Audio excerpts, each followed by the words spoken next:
Imagine a soldier who hasn't slept for 3 days, has marched dozens of kilometers, and is still ready to fight. Or a pilot spending 12 hours straight in the air without losing focus. Now picture an infantryman in a trench, handed a shot of vodka before an attack. This isn't legend or propaganda. During World War II, drugs and alcohol were part of military reality, and in some cases, a deliberate strategy. One of the first countries to rely on stimulants was Nazi Germany. The drug Pervitin, essentially methamphetamine, was originally sold in pharmacies as a fatigue remedy. Once the war began, it was issued to soldiers en masse. Pervitin suppressed sleep, reduced fear, and created a sense of clarity and strength. During the 1940 Blitzkrieg, over 35 million tablets were distributed, according to Wehrmacht medical service reports. Tank crews and motorized infantry could march for 2 to 3 days without rest, perfect for lightning operations. German military physician Otto Rank, who oversaw studies on soldier endurance, wrote in official notes that Pervitin allows a soldier to operate significantly beyond normal limits, but prolonged use leads to nervous exhaustion. Personal diaries from German soldiers preserved in archives also describe heightened irritability and anxiety. One non-commissioned officer wrote home in 1940, "The body kept moving even when the mind no longer belonged to me."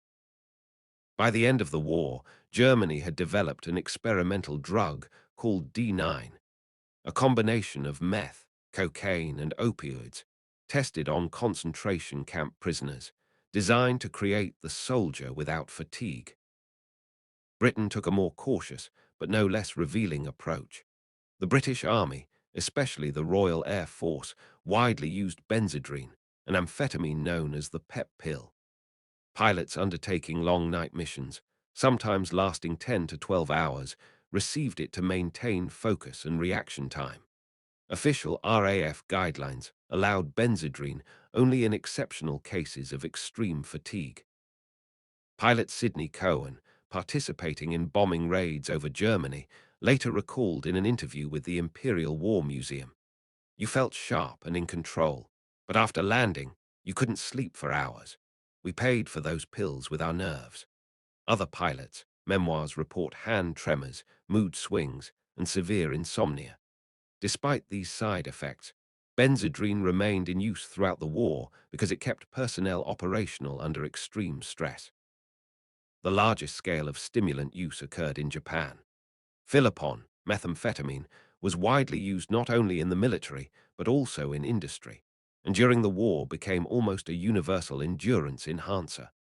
Soldiers, sailors, and pilots received Philipon, especially in tropical climates and extended campaigns on Pacific islands. It allowed troops to march for days without sleep, dulling fear and pain while creating a sense of superhuman strength.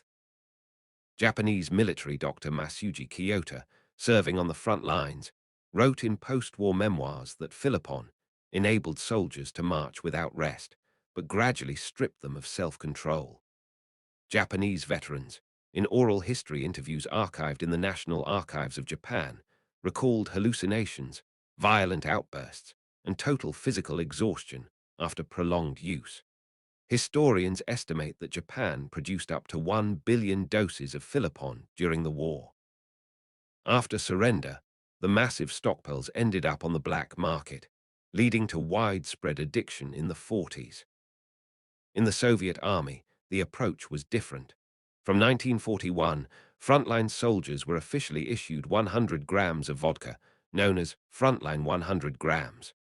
This practice was codified in orders from the People's Commissariat of Defense and intended as a psychological support measure. Marshal Georgy Zhukov, in his memoirs, noted that it was a forced necessity, used primarily in the toughest conditions at the front. Soviet artilleryman Nikolai Nikulin, author of well-known wartime memoirs, wrote, "Those 100 grams were not for fun. They helped you dull the fear and tension just enough to survive another day."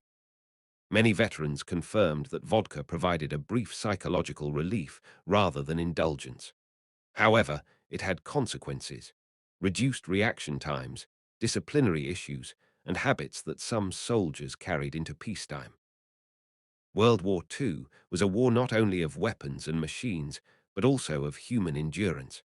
Alcohol, amphetamines, and methamphetamines allowed soldiers to push beyond natural limits, follow orders, and survive unimaginable stress.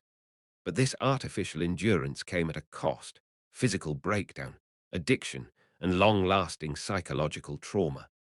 The story of drugs on the front lines is a reminder of the hidden price of total war.